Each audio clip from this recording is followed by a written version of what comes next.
எந்த வேலையில நீ இந்த வீட்டுக்குள்ள வந்தியோ உனக்கு எந்த நல்லது நடக்காது, நடக்கவும் போறது இல்ல. இவ சம்பாதிக்கிறதா அனுபவிக்கிறதுக்குன்னு எவ்வளவு இருக்காளுங்களே, நமக்கு அதுல உரிமை கிடையாது. நீ வாடி போலாம்.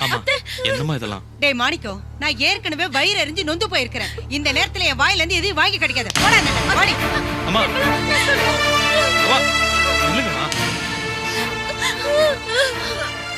விஜி அக்கா, இதெல்லாம் நமக்கு தேவை அக்கா. என்ன ஊர்ல கொண்டு போய் விட்டுருங்க. விஜி, நீ எதுக்குமா தேவையில்லாம குழப்பிக்கிற? நடந்ததுக்கெல்லாம் யாரையும் காரணம் சொல்ல முடியாது. எல்லாம் என்னால தானே மாமா. ஃபீல் பண்ணாதேன்னு சொல்றேன்லாமா. என்ன ஊர்லயே கொண்டு போய் விட்டுருங்க. என்ன விஜி, நீயும் அம்மா மாதிரியே புரிஞ்சுக்காம பேசுற.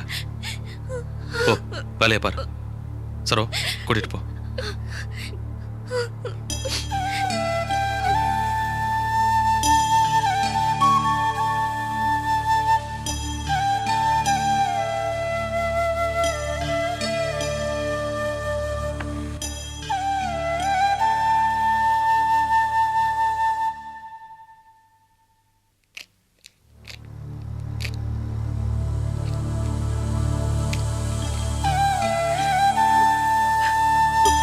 ஊர்ல நாட்டுல காலு கை வழங்காதவளுக்கெல்லாம் கல்யாணம் நடக்குது. முத நாள் பேசி மறுநாள் பரிசம் போட்டு 3வது நாள் தாலியை கட்டி புள்ளையை பெத்துக்கிறாளுங்க. என் பிள்ளைக்கு என்ன சாபமோ, எந்த விளங்காதவ கண்ணு பட்டுச்சோ வரனெல்லாம் தட்டி போச்சு. ராசம் எதுக்கு இப்படி கடந்து போற? இப்ப என்ன நடந்து போச்சு? என்ன நடந்து போச்சா? இவ்வளவு நடந்ததுக்கு அப்புறம் என் பொண்ணு ராசி இல்லாதவன் சொல்லி ஊரெல்லாம் சிரிக்க மாட்டாங்க. இந்த பாரு, எந்த விஷயத்தையும் மனசுக்குள்ளேயே கமுக்கமா வச்சுக்கிட்டு அடக்கமா இருக்காம இப்படி புலம்பி தீக்கிற பாரு, நீ தான் உன் மக வாழ்க்கையை கெடுக்க போற.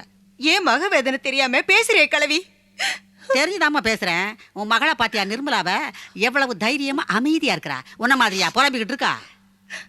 அவ இப்படி ஒரு வார்த்தை கூட பேசாம கிணத்துல போட்ட கல்லு மாதிரி அமைதியா இருக்காளே, அது நினைச்சதான் எனக்கு பயமா இருக்கு. ஏமா, நான் செத்து போயிடுவேன் நினைக்கிறியா? நிர்மலா, நான் தைரியசாலிமா. ஒரு நாள் அந்த மாதிரி பண்ண மாட்டேன். இன்னைக்கு என் மேல மத்தவங்களுக்கு இளக்காரமா இருக்கலாம், இருக்கட்டும்மா. இன்னைக்கு என்ன இளக்காரமா பாக்குற எல்லாரையும் கதற அடிக்கிறேன்னு இல்லையான்னு பாரு. எனக்குன்னு தேடி வந்தது பாரு ஒரு அருமை சம்பந்தம். அதான் என் மூத்த மருமக சரோ. அவ சம்பந்தம் இந்த மாதிரி தட்டி போயிருக்க கூடாது. அந்த குடும்பத்துல இருக்கிற ஒவ்வொருத்தையும் ஏதோ ஒரு வகையில என் நிம்மதியை கெடுக்கிறதுக்குன்னே இருக்கிறாளுங்க. அப்படியெல்லாம் பேசாத ராசம். வேற எப்படி பேச சொல்ற? நான் சொல்றதுல என்ன தப்பு? எவனா ஒருத்த வந்தா அவனுக்கு கண்ணு புடவையில இருக்கு, பொண்ணை மாத்தி பாத்து விட்டு எனக்கு பொண்ணு பிடிக்கலன்ட்டு போயிட்டான். அவன் பண்ண தப்புக்கு சரோபம் தங்கச்சி என்ன பண்ணுவாங்க? அவங்க மேல ஏன் குறை சொல்ற?